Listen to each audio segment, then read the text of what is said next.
Students, आपका हार्दिक स्वागत है ओनली सुपर क्विज के यूट्यूब चैनल पे। आज हम आपके साथ इकोनॉमिक्स के बहुत ही इम्पोर्टेंट क्वेश्चन शेयर करने जा रहे हैं जो आपको HSSC, SSC, NTPC जैसे एग्जाम्स में आपको काम आएंगे। So let's start with our first question. क्या है पहला क्वेश्चन? क्या है? नशीली शराब, मादक दवाएं तथा अफीम पर लगाए जाने वाले शुल्क किसके अंतर्गत आते हैं? The duties levied on alcoholic liquors, narcotic drugs and opium comes under। क्या है इसका आंसर? क्या होगा सही? कमेंट कीजिए जल्दी से। इसका सही आंसर क्या होगा?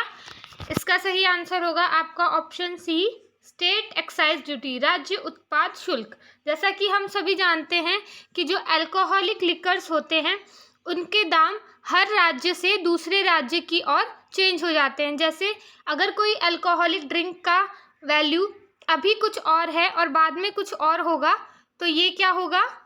ये उसकी स्टेट एक्साइज ड्यूटी के ऊपर ही निर्भर करता है।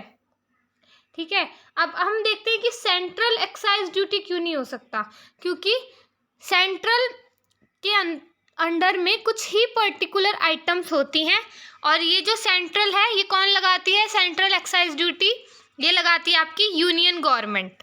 चलिए अगला सवाल देखते हैं। चलिए अगला सवाल पढ़िए। भुगतान संतुलन से संबंधित समस्याओं को ठीक करने के लिए अल्पकालीन ऋण किसके द्वारा दिए जाते हैं? A. IMF, B. IBRD, C. IDA, D. ADB। Short terms loan to correct balance of payments problem is given by. किसके द्वारा दिए जाते हैं? इसका कमेंट कीजिए आंसर। आप सभी को पता है कि शॉर्ट टर्म के लोन है वो IMF के द्वारा दिए जाते हैं, तो आपका आंसर ए बिल्कुल सही होगा। चलिए अगला सवाल देखते हैं। अगला सवाल क्या है? बेहिसाब मुद्रा को उत्पादक उद्देश्यों के लिए प्रवाह में लाने के लिए सरकार ने किस योजना की शुरुआत की है? For channelizing the unaccounted money for productive purpose the government introduce the scheme of. Option क्या है? स्पेशल बियरर बॉन्ड, विशेष वाहक bond, resurgent India bonds. Option B है आपका रिसर्जेंट इंडिया बॉन्ड, पुनरुत्थानशील भारत बॉन्ड, सी प्रोविडेंट फंड और D है आपका मार्केट लोन्स, बाजार ऋण। इसका सही आंसर क्या होगा? सबसे पहले हम एक चीज देखते हैं, इसमें हमारी नई टर्म क्या है? Unaccounted money. अभी अनअकाउंटेड मनी क्या होती है? अनअकाउंटेड मनी वो होती है जो किसी भी पर्टिकुलर पर्सन की नहीं होती, यानी कि उस पैसे का कोई भी रिकॉर्ड, कोई भी रजिस्ट्रेशन या कोई भी ट्रांजैक्शन का रिकॉर्ड नहीं होता है। इस मनी को जो लोग फिजिकली हैंडल करते हैं तो हम क्या बोलते हैं कि इसकी ही वो जो फिजिकली हैंडल करेगा तो वो रुपया उसी का हो जाता है। तो इसका सही आंसर क्या होगा? इसका सही आंसर है आपका option A, special bearer bond, विशेष वाहक बॉन्ड में अनअकाउंटेड मनी आती है, प्रोडक्टिव पर्पस के लिए आती है। चलिए अगला सवाल देखते हैं। अगला सवाल पढ़िए। विक्रय लागत का अर्थ है selling cost means. Option A, cost of selling a product, किसी वस्तु को बेचने की लागत, कॉस्ट इनकर्ड इन ट्रांसपोर्टेशन, परिवहन में लगी लागत। Option C, cost incurred in advertisement, विज्ञापन में उत्पन्न हुई लागत। Option D, cost incurred on factors of production, उत्पाद के साधनों पर उत्पन्न होने वाली लागत। तो इसका सही क्या आंसर क्या होगा? सबसे पहले हम देखते हैं, अगर हम किसी चीज़ को बेचेंगे तो हम उसमें क्या क्या इंक्लूड करते हैं। सेलिंग कॉस्ट में हम क्या इंक्लूड करेंगे? प्रमोशंस, यानी कि हमने उस प्रोडक्ट का कितना प्रमोशन किया, उसको डिस्ट्रीब्यूशन करने में हमारा क्या खर्चा हुआ, क्या एक्सपेंसेस हुआ, और हमारी एडवर्टाइजमेंट का प्राइस, यानी कि हमारे एडवर्टाइजमेंट में हमारी क्या लागत आई। तो इसके अकॉर्डिंग, इस एक्सप्लेनेशन के अकॉर्डिंग हमारा सही आंसर क्या है? Option C. क्या है इसका सही आंसर? उत्पन्न में उत्पन्न हुई लागत इसका करेक्ट आंसर होगा। अगले सवाल की ओर बढ़ते हैं। चलिए, क्या है अगला सवाल? जब निधियां किसी देश में उस देश के अनुकूल ब्याज दर का लाभ उठाने के लिए प्रवाहित होती हैं तो ऐसी निधियों को क्या कहते हैं? Funds which flow into a country to take advantage of favorable rates of interest in that country is called. Option A cold money शीत मुद्रा, ऑप्शन बी ब्लैक मनी काला धन, ऑप्शन सी हॉट मनी गर्म मुद्रा, option D white money श्वेत मुद्रा। इसका सही आंसर क्या होगा? इसका सही आंसर होगा आपका ऑप्शन सी हॉट मनी इसका सही आंसर है। अब देखिए, हॉट मनी क्या होती है? Hot money quickly move from between financial market the ensure the investor lock in the highest available short term investment interest term. यानी कि जो हॉट मनी होती है वो फाइनेंशियल मार्केट में आसानी से उसका लेन देन हम कर सकते हैं। चलिए अगला सवाल देखते हैं। अगला सवाल पढ़िए। मूल्य वर्धित कर लगाया जाता है। Ad valorem tax is levied. Option A according to the value added by the government, सरकार द्वारा वर्धित मूल्यों के अनुसार। Option B according to the value addition to a commodity, किसी वस्तु में जोड़े गए मूल्य के अनुसार। Option C according to value given by producer, उत्पादकों द्वारा दिए गए मूल्य के अनुसार। Option D according to the value added by finance ministry, वित्त मंत्रालय द्वारा जोड़े गए मूल्य के अनुसार। तो इसका सही आंसर क्या होगा? सबसे पहले हम देखते हैं कि एड वैलोरम टैक्स क्या होता है। एड वैलोरम टैक्स क्या होता है? Ad valorem tax is a tax whose amount is based on the value of transaction और प्रॉपर्टी। यानी कि जो इसका पैसा है, इसका अमाउंट है, वो किस पर निर्भर करेगा? हमारे ट्रांजैक्शन पर निर्भर करता है। तो इसका सही आंसर क्या होगा? Option C is the correct answer कि according to the value given by the producer, उत्पादकों द्वारा दिए गए मूल्य के अनुसार। चलिए अगले सवाल की ओर बढ़ते हैं। अगला सवाल पढ़िए। वैधानिक टेंडर मुद्रा या वैधानिक मुद्रा legal tender money is. Option A accepted only by government, केवल सरकार द्वारा स्वीकार की जाती है। Option B accepted by people and government as per the rule और लॉ, कानून के अनुसार लोगों एवं सरकार के द्वारा स्वीकार की जाती है। Option C not accepted for business purpose by law, कानून के अनुसार व्यवसायिक उद्देश्यों के लिए स्वीकार नहीं की जाती है। Option D not accepted by government, सरकार के द्वारा स्वीकार नहीं की जाती है। तो इसका आंसर क्या होगा? इसका आंसर कमेंट कीजिए, जल्दी से बताइए। और ये भी बताइए कि लीगल टेंडर क्या होता है। देखिए लीगल टेंडर क्या होता है? Legal tender is anything recognised by law as a mean to settle a public or private debt or meet a financial obligation including tax payments, contracts and legal fine or damage। चलिए इसका सही answer भी मैं आपको बता देती हूँ। Option B is a correct answer कि कानून के अनुसार लोगों एवं सरकार के द्वारा स्वीकार की जाती है हमारी लीगल टेंडर मनी। चलिए अगला सवाल देखते हैं। उच्च वैधानिक तरलता अनुपात a high statutory liquidity ratio SLR। Option क्या है? रिस्ट्रिक्ट्स लैंडिंग, ऋण देने पर प्रतिबंध लगाता है। Option B increases supply of cash, नगद की आपूर्ति बढ़ा देता है। Option C provides fund to the state, राज्य को धन प्रदान करता है। Option D increases the strength of the banks, बैंकों की शक्ति को बढ़ाता है।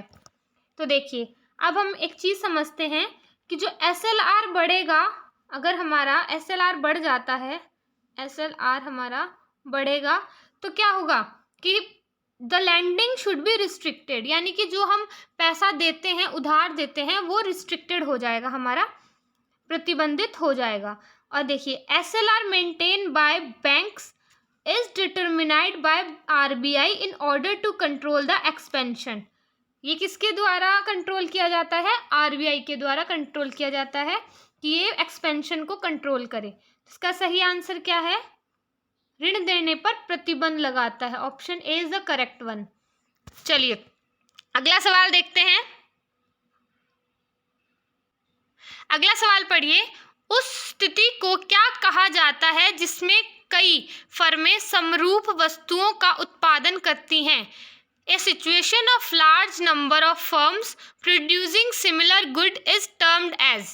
ऑप्शन ए परफेक्ट कंपटीशन, पूर्ण प्रतियोगिता। ऑप्शन बी मोनोपोलिस्टिक कंपटीशन, एकाधिकारी प्रतियोगिता। ऑप्शन सी प्योर कंपटीशन, शुद्ध प्रतियोगिता। Option D oligopoly, अल्पाधिकार।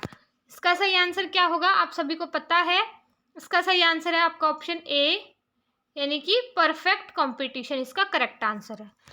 अगले सवाल की ओर बढ़े।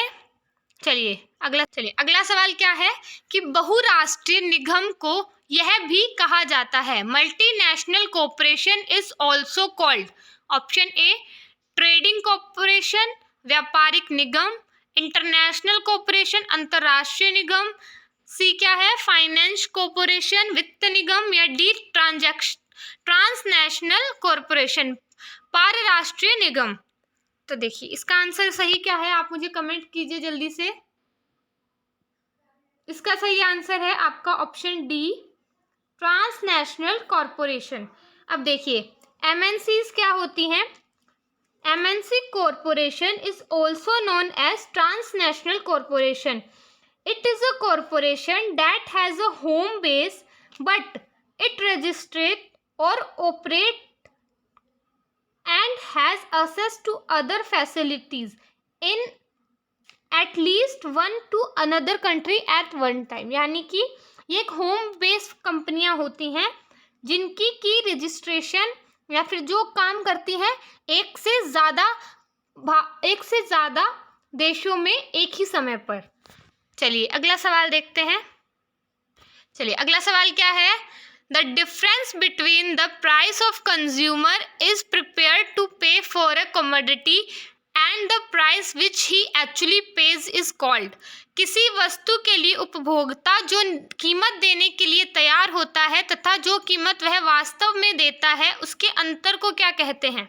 ऑप्शन ए कंज्यूमर सरप्लस, उपभोक्ता का अधिशेष। बी प्रोड्यूसर सरप्लस, उत्पादक का अधिशेष। लैंडलॉर्ड सरप्लस, भूस्वामी का अधिशेष। वर्कर्स सरप्लस, श्रमिक का अधिशेष। इसका सही आंसर क्या होगा? इसका सही आंसर आपको पता है कि क्या होगा? हमारा ऑप्शन ए करेक्ट हो जाएगा कि कंज्यूमर के सरप्लस को ही क्या करते हैं? किसी वस्तु के लिए उपभोक्ता की जो कीमत देने के लिए तैयार हो वह कीमत वास्तव में कौन देगा?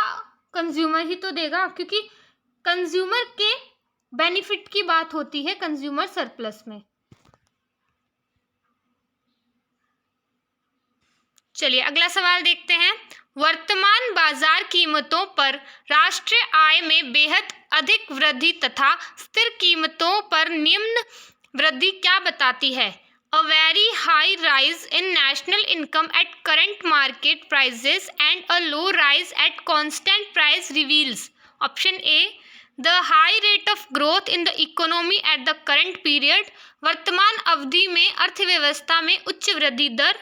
Option B the increased production in the current period। वर्तमान अवधि में अधिक उत्पादन। Option C the improper growth of the economy। अर्थव्यवस्था की अनुचित वृद्धि। Option D the high rate of inflation prevailing in the economy. अर्थव्यवस्था में प्रचलित मुद्रास्फीति की उच्च दर। इसका सही आंसर क्या होगा? ऑप्शन क्या होगा? जल्दी कमेंट कीजिए पहले। इसका सही आंसर क्या होगा आप बताइए। आपका सही आंसर है option D the high rate of inflation prevailing the economy. चलिए अगले सवाल की ओर बढ़ते हैं। अगला सवाल देखिए। निगम कर वह कर है जिसे लगाया जाता है। Corporation tax is a tax imposed on. Option A the net incomes of the companies, कंपनियों की शुद्ध आय पर। Option B the corporates properties, निगम की संपत्तियों पर। Option C the utilities provided by the corporation, निगम द्वारा प्रदान की जाने वाली उपयोगिताओं पर, या फिर D tax imposed by the corporation on individual properties, व्यक्तिगत संपत्तियों पर निगम द्वारा लगाया गया कर। कॉरपोरेशन टैक्स क्या होता है? हमें पता है कि कॉरपोरेशन टैक्स क्या होता है। जल्दी से कमेंट कीजिए आपका आंसर क्या है। हमारा सही आंसर क्या होगा? The net incomes of the company. Company की जो शुद्ध आय है उस पर हम क्या लगाते हैं? कॉरपोरेशन टैक्स लगाते हैं। चलिए अगला सवाल पढ़ते हैं। वाणिज्यिक बैंक साख का निर्माण करते हैं। Commercial banks create credit. Option A on the basis of their securities, अपनी प्रतिभूतियों के आधार पर। On the basis of their assets, अपनी संपत्तियों के आधार पर। या option on the basis of their reserve fund, अपनी आरक्षित निधि के आधार पर। Option D on the basis of their deposit, अपनी जमाओं के आधार पर। बताइए इसका सही आंसर क्या है? देखिए अगर हमारे पास डिपॉजिट कम है, हम क्या देखेंगे कि हमारे पास क्या कम है? डिपॉजिट कम है। हमारे पास डिपॉजिट हो गया हमारा कम, तो क्रेडिट कैसे क्रिएट करेंगे? बिल्कुल नहीं कर सकते हैं हम क्रेडिट क्रिएट। तो इसका सही आंसर क्या होगा? आपका ऑप्शन डी करेक्ट हो जाएगा कि on the basis of their deposit, अपनी जमाओं के आधार पर। चलिए अगला सवाल देखते हैं। चलिए अगला सवाल पढ़िए। सकल राष्ट्रीय उत्पाद का अर्थ है gross national product means. Option A gross value of finished good, अंतिम वस्तुओं का सकल मूल्य। B money value of the total national production of any given period, किसी दी गई अवधि में कुल राष्ट्रीय उत्पादन का मौद्रिक मूल्य। Option C gross value of raw materials and semi finished products, अर्ध तैयार वस्तुओं तथा कच्चे माल का सकल मूल्य। Option D money value of inputs and output, निवेश तथा उत्पादन का मौद्रिक मूल्य। सही आंसर कमेंट कीजिए जल्दी से, क्या होगा इसका सही आंसर? इसका सही आंसर होगा आपका ऑप्शन बी, किसी दी गई अवधि में कुल राष्ट्रीय उत्पादन का मौद्रिक मूल्य। अब आप यहाँ पे देखिए कि ये क्या है? ये है आपका जीएनपी। ये क्या लिखा हुआ है? जीएनपी लिखा हुआ है। जीएनपी का मतलब क्या होता है कि जीडीपी प्लस में आपका नेट इनकम फ्रॉम अब्रोड, यानी कि विदेशों से होने वाली हमारी आय, net income from the abroad, ये होती है हमारी जीएनपी। चलिए अगले सवाल की ओर बढ़े। चलिए देखिए क्वेश्चन क्या है। बैंक मुद्रा से आशय है। Bank money refers to. Option A currency notes, B coins, C gold bullions, D cheques. बताइए क्या होगा? बैंक मनी क्या होती है? सबको पता होगा ये तो कि बैंक मनी हमारे चेक होते हैं। तो आपका ऑप्शन डी करेक्ट है। और भी हम क्या देख सकते हैं इसके अंदर क्या क्या आते हैं? बैंक मनी के अंदर आता है आपका चेक, आपके ड्राफ्ट्स और आपके बैंक क्रेडिट।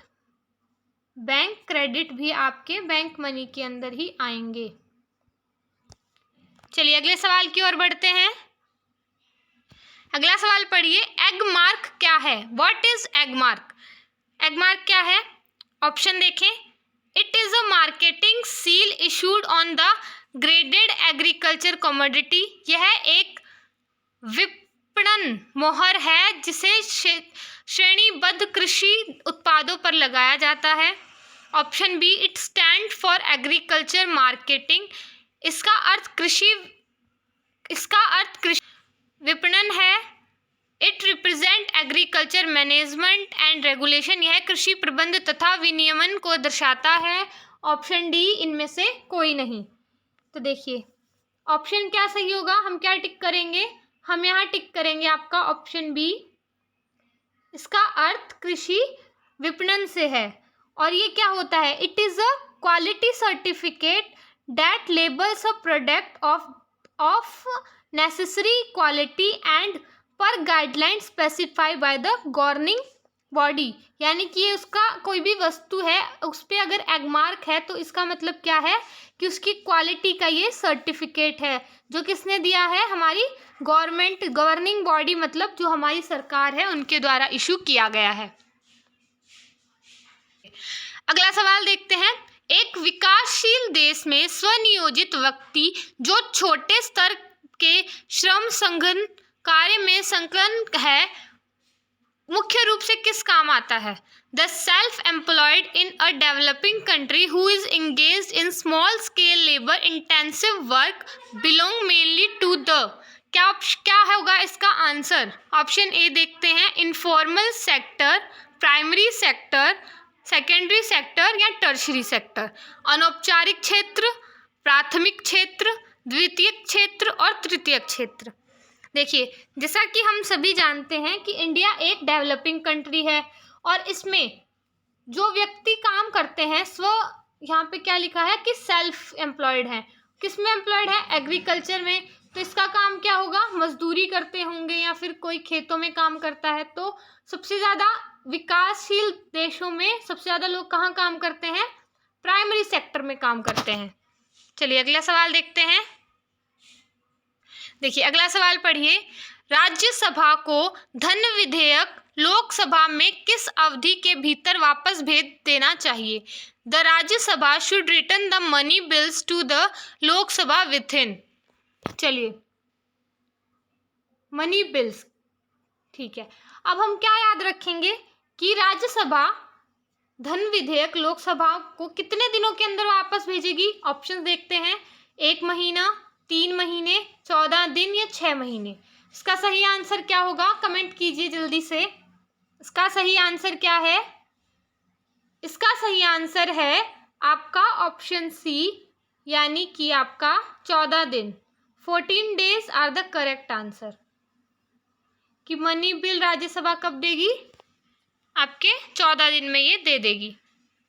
चलिए अगले सवाल की ओर बढ़ें, इसको टिक कर देते हैं। अगले सवाल की ओर बढ़ते हैं। चलिए अगला सवाल देखिए। एक सट्टेबाज जो लाभ कमाने के उद्देश्य से अंशों को इसलिए बेचता है ताकि कीमत कम होने पर पुनः खरीद ले, कहलाता है? A speculator who sells stock in order to buy back when prices fall for gain is a, option A bull, B bear, C boar और D bison। तो इसका सही आंसर क्या होगा? देखिए, अगर कोई इंसान प्राइस कम होने पर अपने शेयर को हाई रेट पे बेचे, यानी कि उसे पता चल जाए कि प्राइस गिरने वाला है और पहले ही वो अपने स्टॉक्स को, अपने शेयर्स को बेच दे हाई प्राइस पर, तो उसका सही आंसर हम क्या लिखेंगे?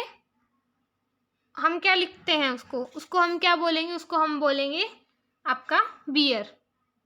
Option B is a correct, beer इसका करेक्ट आंसर हो जाएगा।